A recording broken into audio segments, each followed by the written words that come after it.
నమస్తే, నేను మీ కిరణ్ కుమార్. దేశం కోసం, ధర్మం కోసం, క్రీడ ఆంధ్రప్రదేశ్ కోసం రాష్ట్ర జూడో అసోసియేషన్ సంఘం ట్రెజరర్గా నేను ఈ వీడియో చేస్తున్నా. మన క్రీడా సంఘాల యొక్క వేదన, ఆవేదన మన గౌరవ శాప్ చైర్మన్ అనిమిని రవినాయుడు గారికి తెలియజేయడం కోసం, అలాగే ప్రభుత్వం తెలియజేయడం కోసం నేను ఈ వీడియో చేస్తున్నా.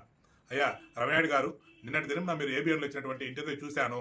చూసిన తర్వాత మీకు క్రీడల పట్ల, క్రీడలను అభివృద్ధి చేయాలనే మీకు ఉన్నటువంటి తపన మన గౌరవ ముఖ్యమంత్రి వర్యులు నారా చంద్రబాబు నాయుడు యొక్క విజన్ మీలో కనబడుతోంది. అలాగే మంత్రివర్యులు లోకేష్ గారి యొక్క ఆశయం, ఆయనలో ఉన్నటువంటి వేగం మీలో కనబడుతోంది. ఖచ్చితంగా మీరు రాష్ట్ర క్రీడలకు మంచి చేస్తారని మేము భావిస్తున్నాం.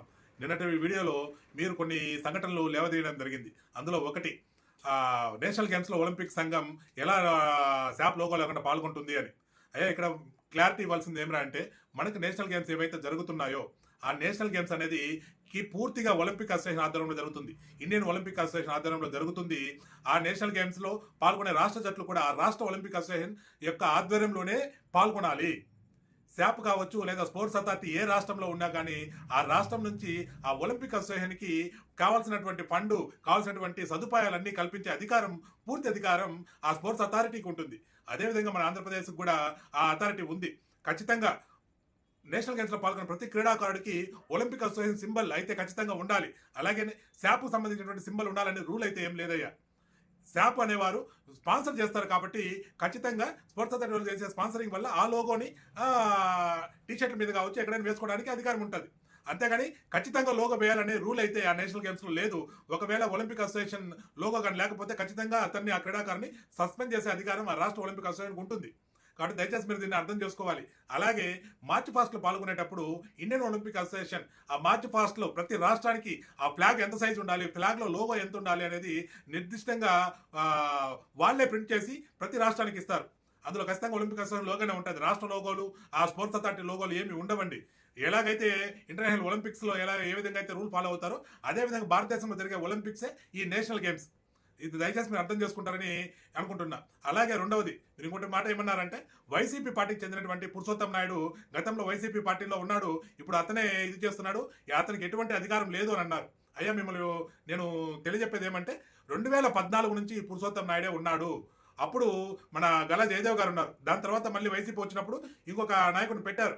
కానీ ఆ వైసీపీ పార్టీ వాళ్ళు పూర్తిగా ఒలింపిక్ అసోసియేషన్ని వాళ్ళ రాజకీయ కబంధ హస్తాల్లో తీసుకోవాలనుకుంటే అప్పుడు ఎదిరించాడు ధైర్యంగా. ఎవరైతే విజయసాయి ఉన్నారో, అలాగే సజ్జల గారు, అలాగే చెవిరెడ్డి భాస్కర్ రెడ్డి గారు, వీళ్ళు పిలిచి మీరందరూ ఒలింపిక్ అసోసియేషన్లో రాజీనామా చేయండి, ఇది ఖచ్చితంగా మా హ్యాండ్ ఓవర్ కావాలి, ఇది జగన్మోహన్ రెడ్డి గారు ఆజ్ఞ అని అంటే ఏ మాత్రం లెక్క చేయకుండా పురుషోత్తం గారు, మీరు కేసులు పెడితే కేసులు పెట్టుకోండి, చట్టపరంగా మేము పోరాడతామని చెప్పి వాళ్ళని ఎదిరించి వచ్చాడు. అతనేం వైసీపీ పార్టీకి చెందిన అతను కాదు, వైసీపీ పార్టీ అతనికి అండగా ఉండింది లేదు. ఎప్పుడైతే 2022 జరిగినటువంటి నేషనల్ గేమ్స్కి గవర్నమెంట్ ఫండ్ ఇవ్వకపోతే నేనే ఒక వీడియో రిలీజ్ చేశాను. రాష్ట్రాన్ని క్రీడల్లో ఆదుకోండి అని వీడియో చేస్తే నా వీడియోని గౌరవ మంత్రి లోకేష్ గారు రీట్వీట్ చేయడం ద్వారా, అప్పుడు ఇదే లోకేష్ గారి యొక్క చలవ వల్లనే ఆ రోజు నేషనల్ గేమ్స్కి డబ్బులు రావడం జరిగింది. ఇదే లోకేష్ గారి చలవ వల్లనే దాని తర్వాత గుజరాత్లో జరిగిన నేషనల్ గేమ్స్ కావచ్చు, గోవాలో జరిగిన నేషనల్ గేమ్స్ కావచ్చు, ఫండ్ రావడం జరిగింది. అప్పుడు వారేమి వైఎస్ఆర్సీపీ పార్టీలో లేరు. కానీ వైఎస్ఆర్సీపీ పార్టీలో ఉన్నటువంటి దొంగలు, అప్పుడు ఉన్నటువంటి 4 దొంగలు ఇప్పుడు మీ దగ్గరకు వచ్చి చేరారు. ఆ 4 దొంగలకి నాయకురాలైనటువంటి మన శాప్ డీడీ ఎవరైతే ఉన్నారో డిప్యూటీ డైరెక్టర్, ఆమె కూడా ఇప్పుడు మీ పంచనే చేరి మీకు తప్పుడు సమాచారం ఇస్తూ మీ బుర్రలోకి మీరు మంచి చేయాలని వచ్చినటువంటి మీ ఆశయాన్ని తొంగలోకి తొక్కుతూ మీ యొక్క ఆలోచనని అపసయ మీద పడుకోబెట్టింది ఆ వెంకటరమణి గారు, డీడీ గారు. అయ్యా, గతంలో కూడా వీళ్ళే రాష్ట్రాన్ని నాశనం చేశారు క్రీడల్లో, ఇప్పుడు కూడా వాళ్ళే ఉన్నారు. ఎందుకంటే అంటే వెంకటరమణి గారి యొక్క ఉద్యోగమే దొంగ ఉద్యోగం. దొంగ సర్టిఫికెట్ ఆమె ఉద్యోగంలో చేరింది. ఇప్పుడు శాప్లో ఉన్నటువంటి ఏకైక టాప్ పొజిషన్లో ఉన్నటువంటి ఉద్యోగస్తురాలు ఆమె కాబట్టి మీరు ఆమె మాటలే నమ్ముతున్నారు. ఆమె దొంగ. ఆమె పట్టుబడకుండా ఉండడం కోసం ఆమె చుట్టూ ఉన్నటువంటి ఈ నలుగురు నాయకులు ఎవరైతే ఉన్నారో ఆ దొంగలు, ఆ 4 దొంగల్ని అడ్డం పెట్టుకుని ఆమె బతికేస్తోంది. ఆ 4 దొంగలు ఎవరు అంటే, judo association Venkat Namashetti number 1 దొంగ, ఇతని మీద ఎఫ్ఐఆర్ కూడా ఉంది. 52 లక్షల రూపాయలు శాప్ డబ్బులు పందికొక్కులాగా తినేశాడని చెప్పి మేము సాక్ష్యాధారాలతో పాటు 2022లో కంప్లైంట్ చేస్తే అతను వైసీపీ వారి యొక్క అండదండలతో కేసు కాకుండా చూసుకున్నాడు. తర్వాత మేము కోర్టుకెళ్ళి కోర్టు ద్వారా అతని మీద ఎఫ్ఐఆర్ ఫైల్ చేయించాం. అయినా దాని తర్వాత అతను అరెస్ట్ కానికుండా ఆ వైఎస్ఆర్సీపీ అండతో బయటపడగలిగాడు. అలాగే మన అథ్లెటిక్స్ రాఘవేంద్ర ఎవరైతే ఉన్నారో అతను కూడా 7 కోట్ల రూపాయలు గాంధీవం ప్రాజెక్టులో 7 కోట్ల రూపాయలు తినేశాడు.